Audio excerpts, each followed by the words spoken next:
And again, I'll apologise for the dog, Catherine, because he will be stupid. He always is when I'm doing Well, these I've just things. had to throw my cat out, so hopefully, yeah. So, good evening, folks. Welcome along to our Write It Your Way tonight, our first workshop with our Scriever Catherine Ogston, who's going to lead us on a wee journey exploring flash fiction and how to write a nice, tiny story. And we're all ears because what we've just been saying here, we're not very good at this stuff. All right. Okay, well, hello and welcome to this workshop looking at some elements of writing flash fiction. There are many factors to flash, just like any genre. So I've tried to keep things a bit general today, but as flash has many elements, we could certainly examine in more detail. So that could be maybe subjects for further workshops. So I'm going to try and bring up my PowerPoint now. So let me know if you can see this. Is this working? Okay. Catherine, Yes, can I suggest, if possible, that you try and make your slides full screen so that, and hopefully you can still see the next slide coming up. Just make it a wee bit bigger, or if you can, what's the word? Just stretch your image a wee bit. That would be helpful. I'm not sure I have the capabilities for that. Right. So if you go into slideshow and then hit full screen, it should come up with the option to hit full screen from that point.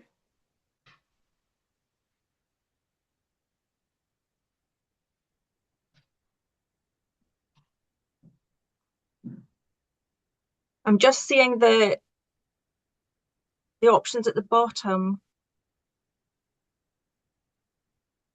Okay, folks, is that big enough for you? Are you able to follow what Catherine's saying with that as is? Yeah, is that okay? Okay, we'll just go with that then, Catherine. If that's Okay, easiest. okay. Thank you. So the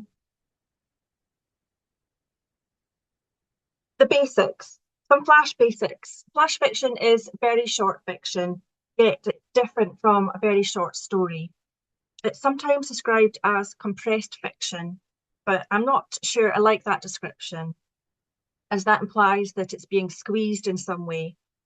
Certainly, a lot of flash is about what's left unsaid, but we can come back to that later. So word limits are usually 250 to 500 words, but anything under 1,000 words counts as flash, and sometimes as little as 100 or 50 words. That would be classed as microfiction, although microfiction definitions do vary. The Scottish Book Trust, for example, they run a 50-word story contest every month. So short form fiction is our first basic. Secondly, with such a short word count, there's definitely scope for experimentation. I couldn't decide whether to call this experimentation or risk or playfulness. So I went with the first two, but definitely playfulness is a factor in many flashes.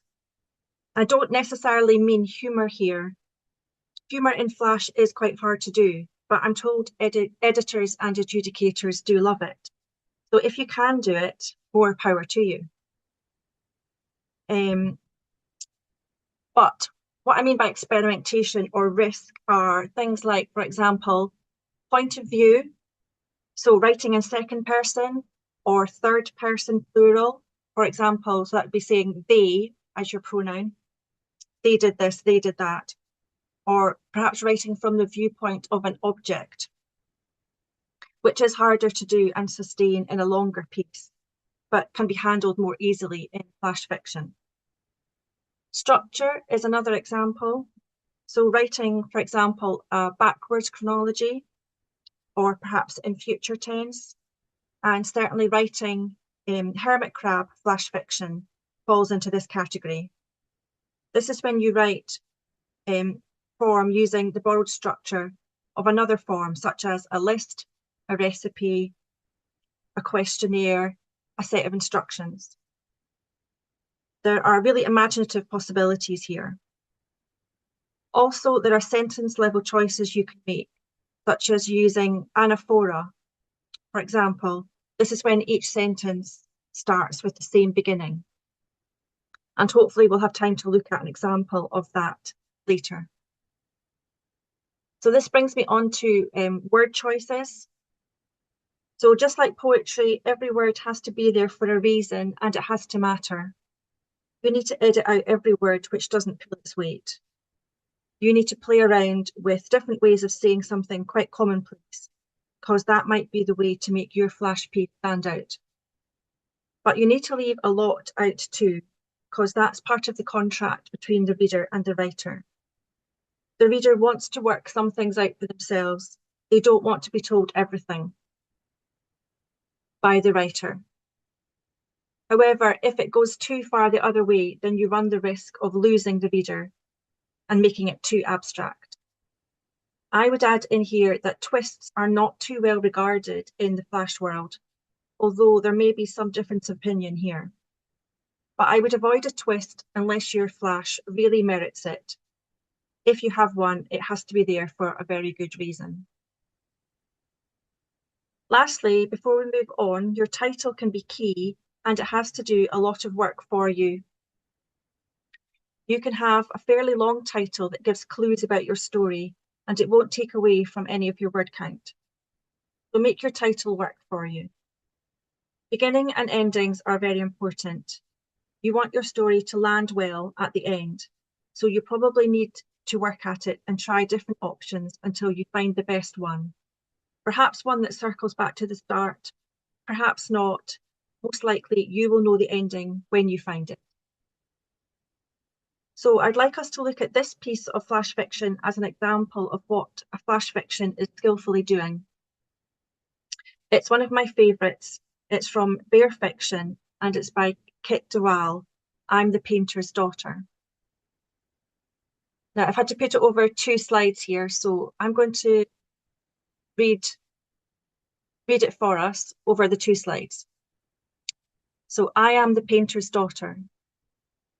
At the harbour, where island boys gather to trade cigarettes and obscenities, where trawler men unload, the ferry docks, and I come home.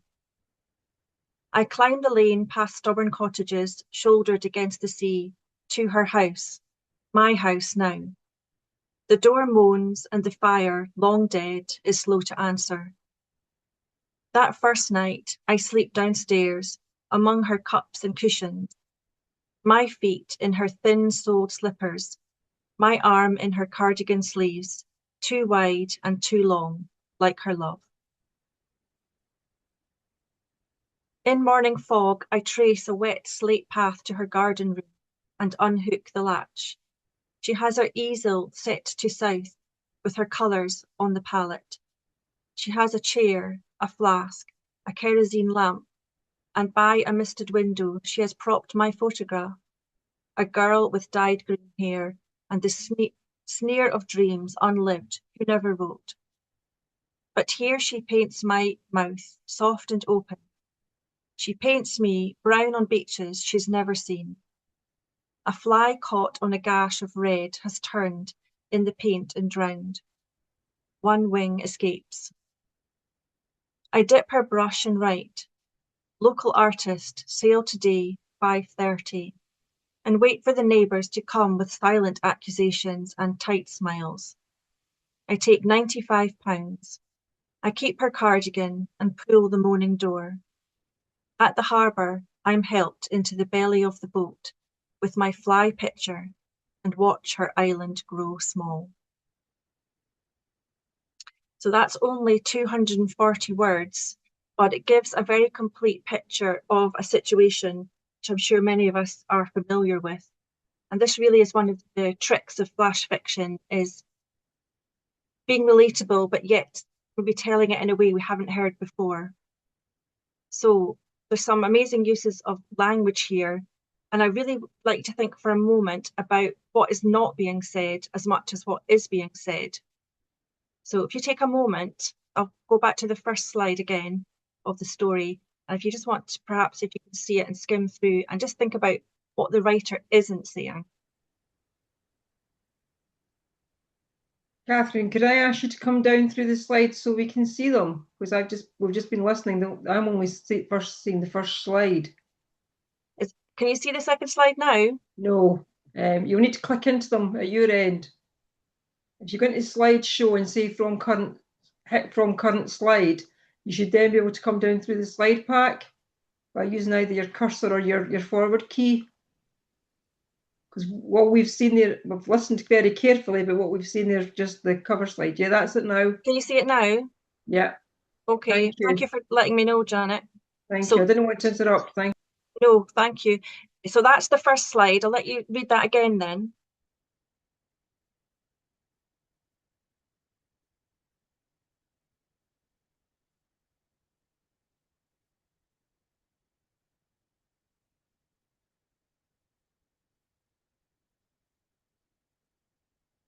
And the second one.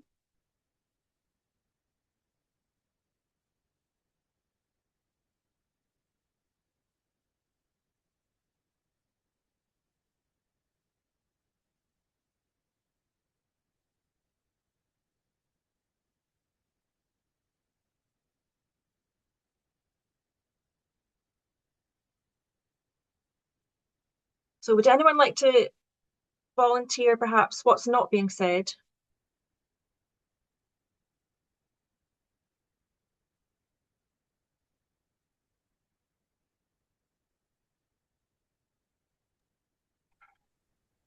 Well, Or you you can haven't type, said that she's dead, but I presume yeah, that's yeah, exactly. Yeah, that's the key detail. At no point does the writer say, this is about the death of my mother, this is about what's been left behind after a bereavement.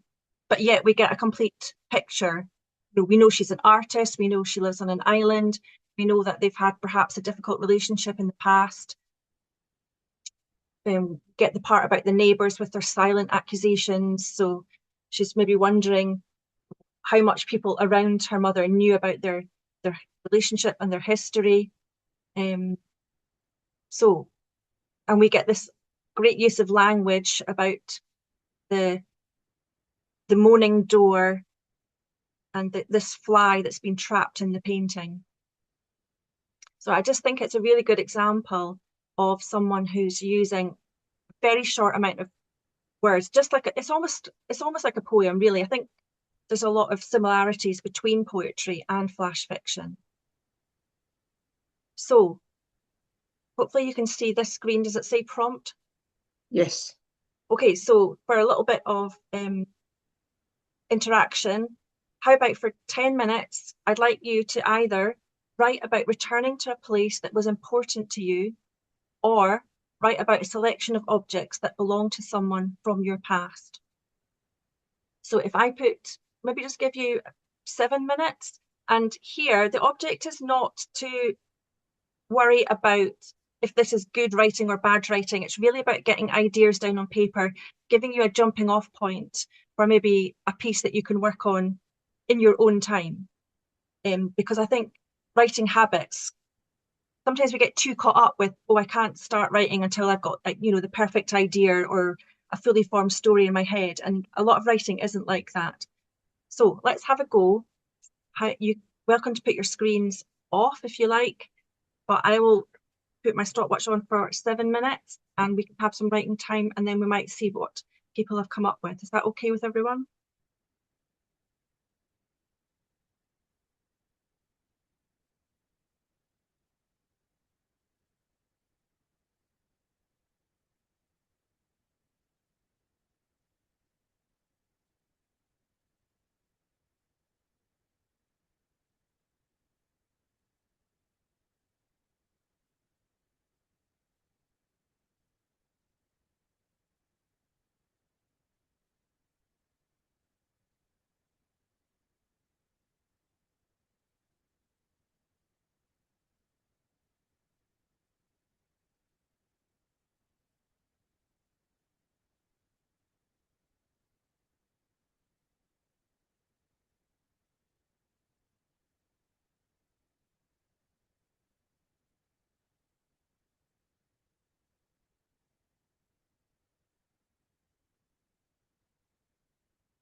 30 more seconds.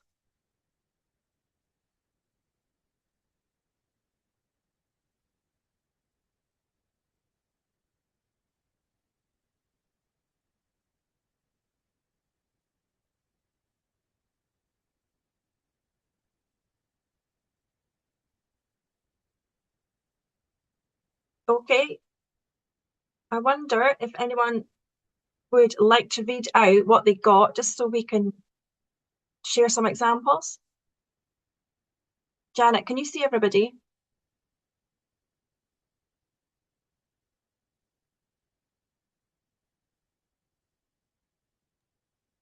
Just about.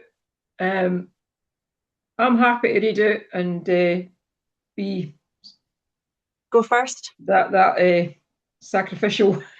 I'm just a sacrificial poet, but I didn't get what you call a sacrificial flashlight, right? So I went with your first prompt, Catherine, about returning to a place that was important to you. And I think the reason this was easy for me to do it was because it actually tapped into some true emotions about the day that I was there. So that's maybe another thing that helps you to get into something, is to think of an emotion. So here we go. So your prompt was write about returning to a place that was important to you. Yep. Did they have to do that? Make such a racket that I can't think. I can't think with these comings and goings. What have they done to my place? My place, my memories, my history. No theirs to shove into like a pushy punter at a busy bar. A busy bar'd be better than this. At least there I'd be able to sit down and contemplate things. How to waste a good beach. Advertise it on the bloody internet. Naming Achmelvy with the sunset and a paddle for me. Oi! Watch where you're going with that speedboat. Did you not see me? 30 seconds later, the waters turned red and my history was final. No more memories, only the subdued silence of a cut speedboat engine giving way to a scream, told that I hadn't been seen. Oh gosh, that got very dark. Okay. Oh, yeah. Bringing back echoes of poor Kirsty McCall there, I think. She was hit by a boat, wasn't she? She was, aye. Yeah. Right, Janet, that's, yeah, like I say, yeah, that really transported us to somewhere else. Well done, thank you very much. Would anyone else like to open their mic? Because I can't see everybody's faces with this slide screen up. So if anybody'd like to have a go. Well, I'll have a go.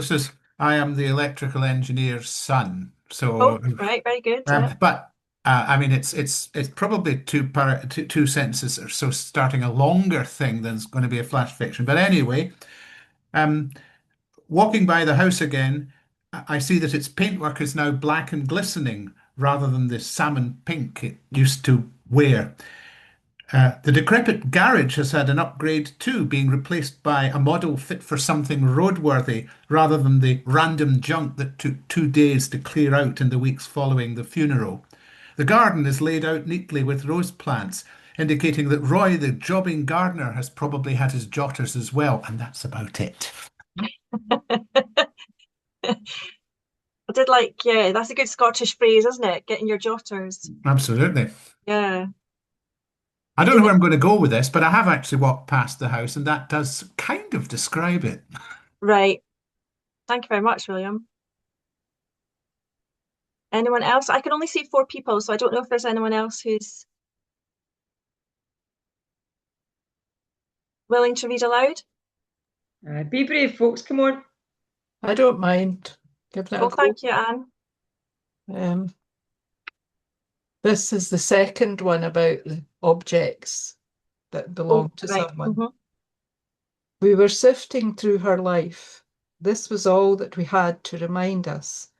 A clear glass vase, empty now, where she kept rolled up sweetie papers. They were jewels to us. Her glasses lie on top of a book with a bookmark 20 pages from the end. Hers is an unfinished story, just like the piece of knitting in its pins and the sweets in their coloured wrappers not yet eaten. Her slippers sit neatly by the chair, one with a slight indentation from her left foot which was always crossed across the right. That's as far as I got. Oh, that's lovely. So poignant, your details about the book so close to the end and the sweets not yet eaten and her habit of rolling up the papers. That was really lovely.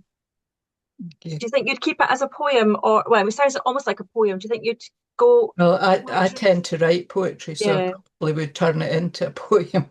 I did wonder, yeah. I think there's a Yeah. very thin line between poetry and flash fiction in many ways. Yeah.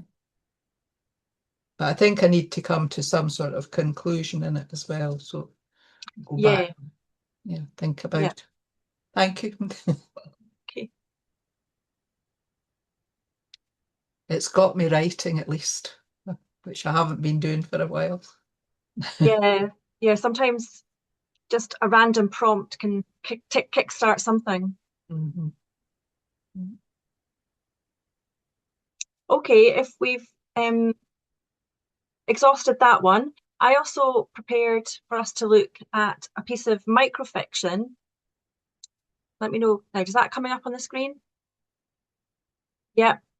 So microfiction is going obviously even shorter than flash fiction. And I've chosen this one from the National Flash Fiction Day anthology of last year. It's available online. They have 10 winning entries, a first, second, and third, and 7 highly commended, which are on their website. And this year's are up as well, and most likely going back a few years if you search on their website. So it's by Elena Zhang, and it's called Why I Threw Up on the Whale Watching Tour. And she's using anaphora, which is this technique of starting each sentence in exactly the same way, which of course is exactly what we tell children not to do. I spend a lot of my time telling children that they need to start their sentences in all different ways, but this gives an interesting effect of repetition. But you will see in her story how Elena reveals different reasons for why she's throwing up on this whale watching tour. So why I threw up on the whale watching tour. Because the waves tossed my stomach up and down like a 15-year marriage. Because the salt spray on my lips tasted like the margarita from that Saturday night. Because my husband threw up first and we had run out of things to say to each other. Because of 2 faint pink lines. Because my husband didn't know yet. Because the father didn't either. Because we didn't see any whales, but I could still sense their looming presence just below the surface. So you can see she's revealing, she's not telling us that she's pregnant, but she is telling us because we know that the 2 pink lines mean that. And we can also work out that there's, someone else in the picture. But I think what really ties it together is this ending where she's talking about the whale's looming presence. And really here, she's not talking about the whales at all. She's talking about, what's going to happen in the future when, this secret is going to have to come out into the open, that she's expecting this baby that is not her husband's. So I think it's really cleverly done. And I really like how she used this technique of anaphora. So for a little writing prompt, I would like you to try this technique as well. You could either pick your own sentence starter, or I've prepared 2. I haven't written them down, sadly, but I will read them out slowly and as many times as needed. So you could either use this sentence starter, we wondered, or if only they had known. So see if you can go for, just wondering how many Elena went for. She went for 1, 2, 3, 4, 5, 6. About 6. So go for perhaps 6 or 7 sentences that uses either we wondered or if only they had known, or you could go with cause if you like Elena did, or you could pick one of your own. Perhaps something's coming to mind, and see if you can construct a very tiny story just using that technique. See what it throws up. So again, I'll put about 7 minutes on the clock, and then we'll stop and see what people have come up with.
Okay, that's 7 minutes. I wonder if you want to finish, maybe you're in the middle of a sentence, if you want to finish, and then if anyone is willing to read aloud and tell us which prompt you chose. I've written one, so I could read mine, but perhaps other people would like to go first. I can read one. It's a bit of a cheat because it was actually what I'd written for the first prompt, but I changed it. That's absolutely allowed. You were allowed to do that. So I just used because again. Okay. Because Dad had strung the last old tire around the thick oak branch in our far field. Because your flowered wellies didn't touch the ground, but floated inches from the pine needle dust. Because this made you mad and you bunched fists to stop your tears. Because today the tire swings in the stretched wind, alien and alone, against the evergreen, slapping into the bark. Because maybe if I'd known, I would have been quicker to lift you down, to run together, to hide and seek. That's all I got. Oh, that's lovely. That feels very sort of intimate and personal. I think you really got something lovely there. Well done. Anyone else? I can read mine. Okay. I chose He wondered. He wondered if mankind would still exist. He wondered if the sky was still blue. He wondered if children would still smile when playing with their toy teddy bears and model trains. He wondered whether bubblegum ice cream was still available. He wondered if people still had cats and dogs. He wondered what would come in the new year. He wondered how we would celebrate 2052. Oh, that's lovely. Yeah, it's getting a very sort of futuristic, looking into the future feel with that, wondering about the future and everything that's ahead of us. That was lovely. Thank you.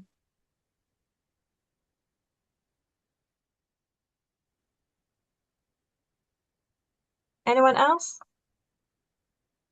I can have a read of what I came up with, or someone else. Oh. Is that Rosalind?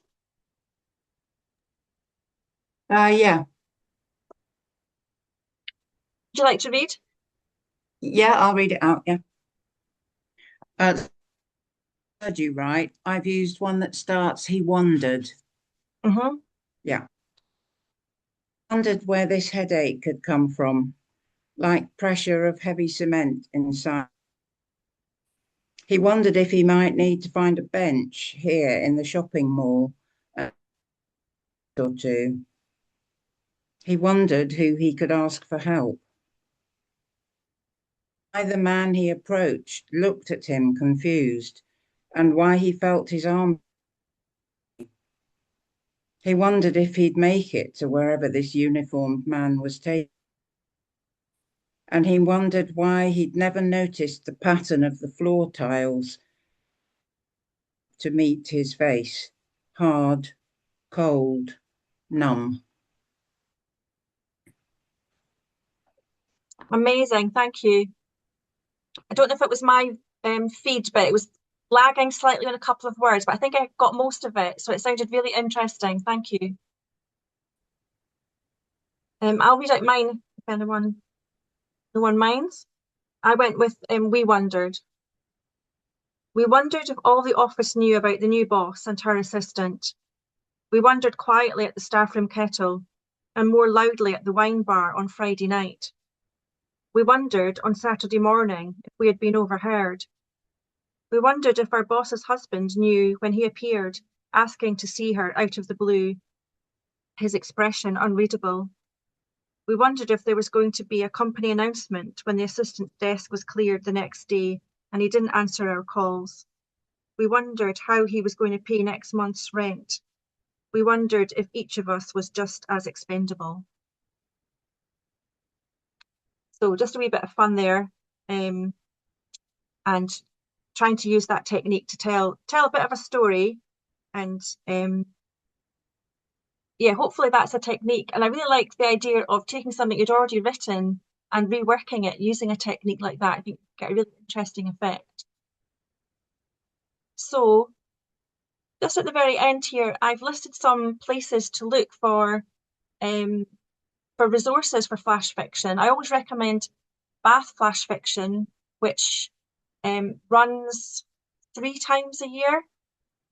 And what I like about it is they publish their first, second, and third, and highly commended and commended pieces.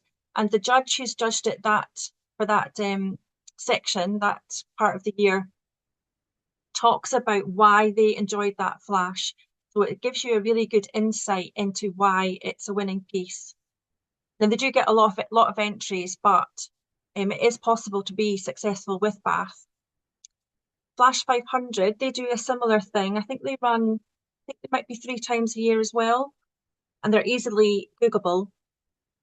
So they also publish a judge's report. So that gives you, again, an insight into why the judge enjoyed and picked those flash pieces. They also pay a very nice cash prizes for their top 3 entries, I think. It's well worth entering. And I wanted to highlight the Flash Flood to people. It's open to submissions from the 19th to the 25th of April. It's run by the same people who do the National Flash Fiction Day Anthology.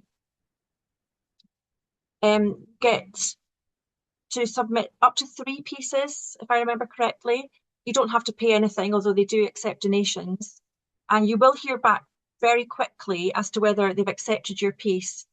And they do have spots for debut writers. So if you've not been published in Flash before, you can just tick the box on the form to say that you're a debut writer. And then, so the National Flash Fiction Day is on the 13th of June. And every 5 to 10 minutes, they will publish a different piece of flash fiction. So they do need a lot of pieces. So that's well worth submitting to, and it's coming up shortly. So if you're interested in submitting to them, I really would recommend having a go. Excuse me, Catherine. I'm Yeah. deaf, as you know. Was that 13/13 or 30th of June? 13th of June. 13th, Yeah. thank Can you. you see on the is it on the screen? You see?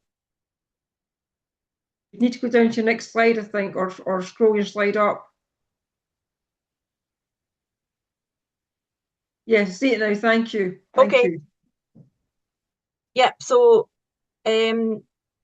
like I say, you sometimes get an answer within 24 to 48 hours whether you've had an acceptance or not, which is nice because often you can submit to places and you don't hear for weeks or even months. So a good opportunity to have a go there. You can also go and look at their archives. All the Flash Flood pieces that were published last year are on their website. Again, it's the National Flash Fiction Day Anthology, or if you type in if you go to the Flash Flood, you'll get a lot of weather things if you just type in Flash Flood. But if you type in Flash Flood in any sort of literary, then you might come across it. So it's well worth having a look at some of the pieces that they've accepted. And I think their word limit is 300 words. Bath is also 300, Flash being 500, which is why they have 500 in their title. And then at the very end there, I have just listed some places, and there actually are hundreds. So I couldn't possibly list lots, but I did put down quite a few here. Thin Skin is fairly new. I think I'm right in saying it's for writers over 50, not that I'm going to talk about anyone's age. Flashback fiction is historical. So if you're interested in fiction from a certain time period, you can actually go on their website and there is a sort of, we've organised it so you look in a sort of chronological fashion. So if you wanted to look at World War II pieces, for example, you could search just for that time period. Flash Frog and Smoke Long Quarterly. Smoke Long's quite top tier. So well worth having a look just to see what type of thing that they like. I think they're both American, but I've put an ellipsis there because really there are hundreds of options. So, I mean, one really key thing that you could do is just follow flash fiction writers that you like on social media platforms. I would recommend Blue Sky more than X, formerly Twitter, because a lot of writers and a lot of literary journals have stopped using X lately for reasons I won't go into. Instagram seems to be quite popular as well, but Blue Sky, I think, is probably your best bet for following flash fiction writers that you like, and then with that kind of can have a ripple effect, and you'll discover perhaps other flash fiction writers you like, or journals that appeal to you for reading more. So that's really all I've got prepared. I'm happy to answer any questions about what I've said today. I can scroll back up perhaps to my first slide as well that maybe I missed, because can you see that slide there, Janet? So that's what I was talking about with the sort of the basics. Obviously, we know it's short form fiction. We are thinking about, or you can experiment with these things: point of view, structure. You can use a hermit crab flash fiction style, thinking about sentence level choices and word choices. Your title and your beginnings and endings are really key. And it's that old thing, when we think about beginnings and endings, it's the thing about getting in late and coming out early. So you want to really play around with your beginnings and endings. So I think I've heard adjudicators and editors talk about a flash fiction piece can be really, really good. It's perhaps often it's the ending that lets it down. In many instances, the ending just doesn't quite land. So it's really worth experimenting with different endings to see what you end up with. So I wonder if anyone has any questions, because we've got plenty of time. Catherine, can I ask you to drop the share screen, then we'll be able to see everyone on screen again? Would that be okay? Yeah, if I press stop share, would that work? Yes, that should work. Thank Yeah, you. okay. Perfect. Thank you. Could you Right, guys, fire away. could you explain the hermit crab thing again? The hermit crab. Yes, certainly. So you can take your story and structure it in a form. But the first example people always give is a recipe, but that's people maybe argue that's a bit cliched now. But certainly as a set of instructions, as a questionnaire. There's a very one I've done in a workshop before. I've used in a workshop to teach about hermit crab, which is a list of internet searches. So it's really someone who's just listed a list of internet search titles, but through reading that, it tells the whole story of a relationship. So that's certainly something I can do a workshop about in the future, if that would be helpful. It's quite a specific form of flash, but you can submit it to anywhere. Some places have competitions solely for hermit crab, but you don't have to wait for one of those. You can write a hermit crab flash fiction and submit it to any literary journal. They will be happy to read it.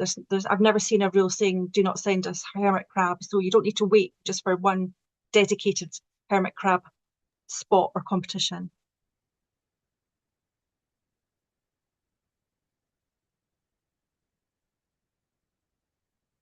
Oh, put my hand up. Yes, William. You mentioned about recipes now being a bit cliche, and that sort of led me to think, flash fiction is an evolving vehicle, I guess. So, are there trends? And I suppose you need to read quite a lot to know what's a past trend that you don't want to emulate. I mean, what do you think about how things are changing within flash fiction, or if Um, indeed they are? yeah, that's a really interesting question. I think what's interesting, sometimes people will gather together, for example, flashes that have all been written in the second person, or flashes that have been written by objects, or flashes that have been, I'm thinking of somebody once said, I want to find a flash that it doesn't really have a sort of like, where maybe like traditionally a character in a story or a flash has to change somehow. But this person said, well, I really want to know about a flash where really nothing changes. It's just really the writer sort of almost like giving us an insight into something. So yeah, I think to go back to what you said, it's where you read stuff and how much you read. The more you read of flash fiction, I think the more you get a picture of what is what's current or what's popular. But different journals will have kind of maybe favor different styles, if that makes sense.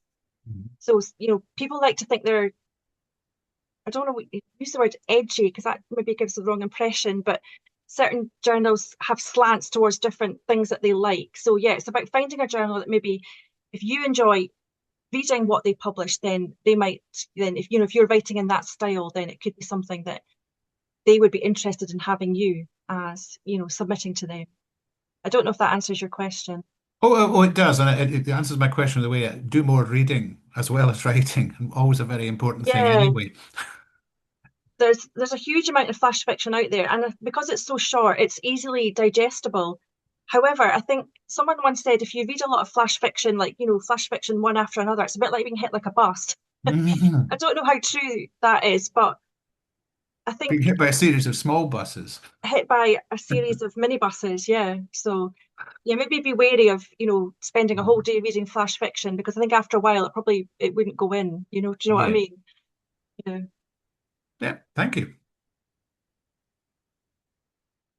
Can I say there's one, Catherine, that I did online, Planet Paragraph, and I think it was 75 words you were allowed to use, and I sent them something. Planet. Yeah, that's it. Yeah. And they published me, so I was quite chuffed at that, because that was obviously a very short thing. It's a real test to yourself to try and do the really micro things. Yeah.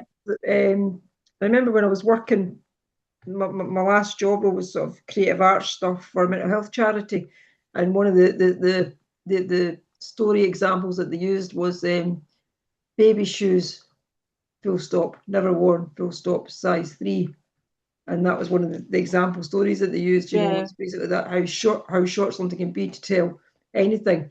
And I used to use that as it's not a gentle example, but as a sort of very clear example for people who haven't got a background in writing as to how they can just use something that's very simple sentences to get themselves started. So the Paragraph Planet that I did it the long way around, yeah, and they're online, so you can find them quite easily as well. I think they put something new up every day, just about. Yeah, I think they try to publish every day, and I've had been published with them before and got a very, very quick response from the person who runs it. So yeah, definitely worth submitting to them. I went on a course on microfiction, which I would recommend as well. It was run by Alan Ashley, and that was through a guy called Chris Fielden. Chris Fielden runs a newsletter which you can sign up for, and he has quite often little courses, workshops just like this that you can go on. So that one was in November of last year. So I would really recommend Chris Fielden's workshops to you. So he was the kind of facilitator, and he'd asked Alan to run this microfiction workshop. That was really good value. It wasn't expensive at all, and it was really a really productive workshop. Thanks, folks. We've got some more questions for Catherine. Just ping your mic, so because I can't see everybody at once, I'm afraid.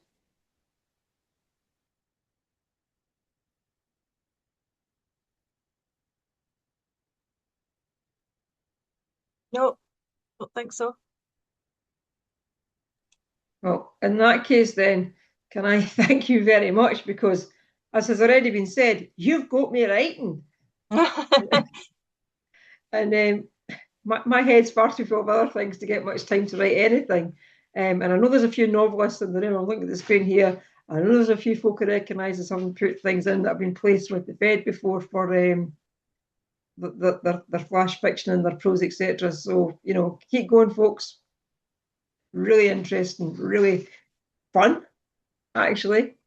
Says the wee poet in me. Really enjoyed that. So thank you very much, Catherine. And I certainly would be interested in hosting probably another couple of workshops over time. That would be fantastic. Thank you very much. Yeah, there's loads of topics that we could cover, definitely.